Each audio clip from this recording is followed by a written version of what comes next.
Hello, my Xhale loves. I'm Ashley Danielle, and welcome back to my channel. If you are new, thank you for tuning in. Make sure you hit that subscribe button, make sure you hit that like button, and make sure you hit that notification bell so that way you'll be notified for all of my videos. Now, as I told you guys, I am doing a boss entrepreneur series, and so today I'm going to give you guys some tips that you need before launching your business.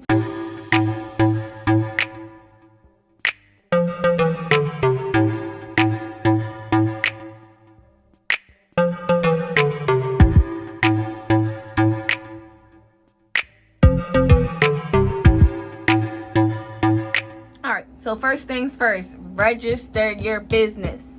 I say this all the time to people because they'll run their business for years and years without registering it. Registering it means getting your LLC or your S Corp or whatever it is that you're trying to do that fits your business, but get it done first. Register your business before you do anything else.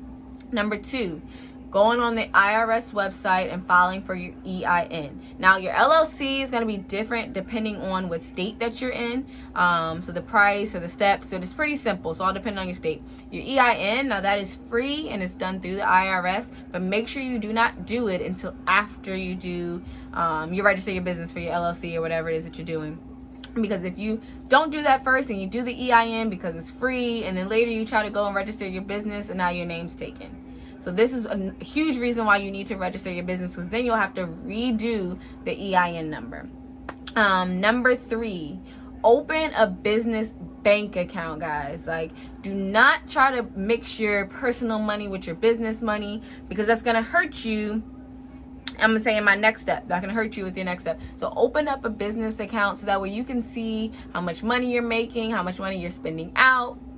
And it's better to assess how your business is growing, and like I said, to be more official, because if you're registering your business and doing your EIN number, you want to make sure you have a business account that is linked to your business for taxes purposes, for payment purposes, whatever it is. Make sure you get a business account. I will do a video on some different banks, and the 2 that I've tried, but some other banks that I've been hearing about. So comment below if you have any banks that you want me to review or any questions that you may have. Now, the 4th topic that I'm going to say is your bookkeeping. So keeping all of your receipts. So whether you had to go and, I don't know, pay for poly mailers to mail your stuff out, or you went on a business meeting, or you need gas to get to and from here, or you had to rent. For me, I do event planning as one of my businesses. If I had to rent something to be able to bring all of my stuff there, or rent something for the business, or whatever it is, like anything that you have to do, keep all of your receipts, because when tax time comes, this will make your life a whole lot easier, so you are not paying endless money back. Okay. There are different apps. I'm gonna do a video on the apps, on the different apps too, guys. There are different apps that you can use for booking. There is I'm gonna put it right here. But QuickBooks, you can use QuickBooks. There's a bunch of different things. Xhale, and do your own thing.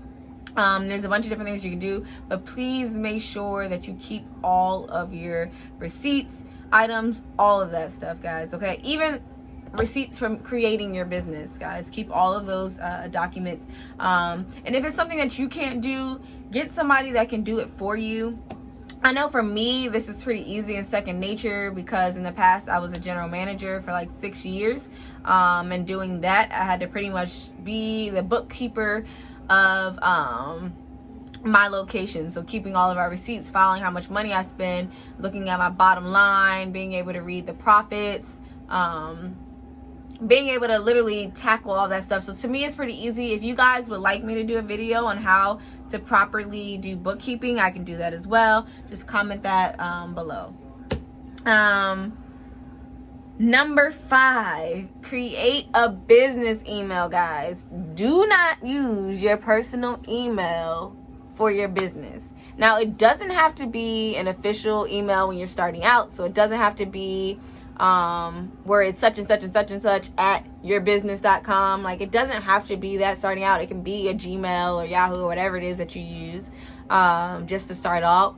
But eventually I do suggest to get an official business. If you have a Google business account. I think it's included in that. I know I have a Squarespace website, and being able to have a business email is included in all of that, which is why I love Squarespace. But that takes me to my next point. Having a website, guys. Like, there are so many different easy, like, plug and play sites like Wix or Shopify. There's so many different plug and play stuff that you can use to create your website. I'm gonna say this, guys. You can use social media to post things about your business and to get orders in. But your Instagram and your Facebook is not a website. Sorry to tell you that, but it's not a website. So get you guys a website. Like I said, you can either you get like a Wix or something where you can just fill in the blank and it's not that costly. Or like me, I got a professionally done website. I will link their information below in the description box.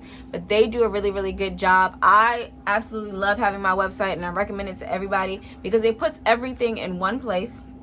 It makes it easier to manage your business because people can place orders on there directly, and then you can get them straight to your email, fulfill them, print out labels. There's so much stuff that you can do when you have a website and things are kind of like aligned together, and it looks more professional. Like, if somebody asks for your website and you send them your Instagram, that's not really professional. So get a website, guys. My next point is your marketing plan. Like, how are you going to market your business? How are you going to drive sales? How are you going to bring people into your business?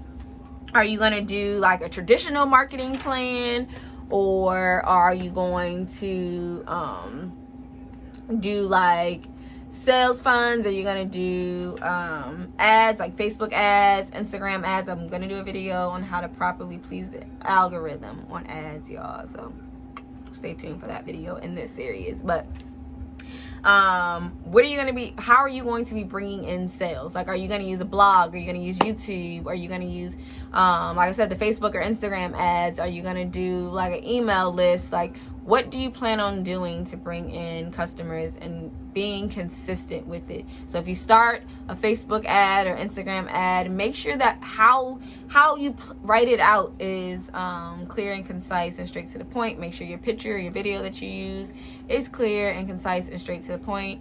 But making sure that you write out a marketing plan before you start your business is so crucial, because you can do all this stuff to plan your business and get it going. But I know a lot of people, and I said this in the podcast, a lot of people struggle with doing everything for their business, and then now they're stuck with getting sales and people because they're not thinking about your marketing. My next tip is trademarking your business. Now, these are go for people especially who create these like unique names or like spell things differently, or like myself, you know, with Xhale, taking out the E or whatever. But it's pretty important if you don't want anybody to kind of steal your stuff, steal your brand, steal your name. Now, I will say this isn't something that you need to do before you start your brand, or you need to do like ASAP. I bring this up because it is something that you should do in the future, you know, to get it done. I say not to do it now because it is very pricey, y'all. Very pricey. But it is very important if you don't want people stealing your work, depending on what kind of job or thing that you do. You don't want people stealing your work, you know, people trying to steal your logos or, you know, your creations or things you came up with. So yeah, these are my tips. Like I said, registering your business, registering on the IRS for your EIN, making sure you have a website, making sure you have a business email, making sure you are prepared for bookkeeping, and thinking about trademarking your business. Thank you so much again for tuning in, and I hope that you guys took notes on these tips, and I hope that they're beneficial and they help you guys. Make sure you stay tuned for my next video next week to go along with this Entrepreneur Boss series, guys. Remember, you can do all things that you put your mind to. You got this. Adios, my loves, and I will see you next week. Bye.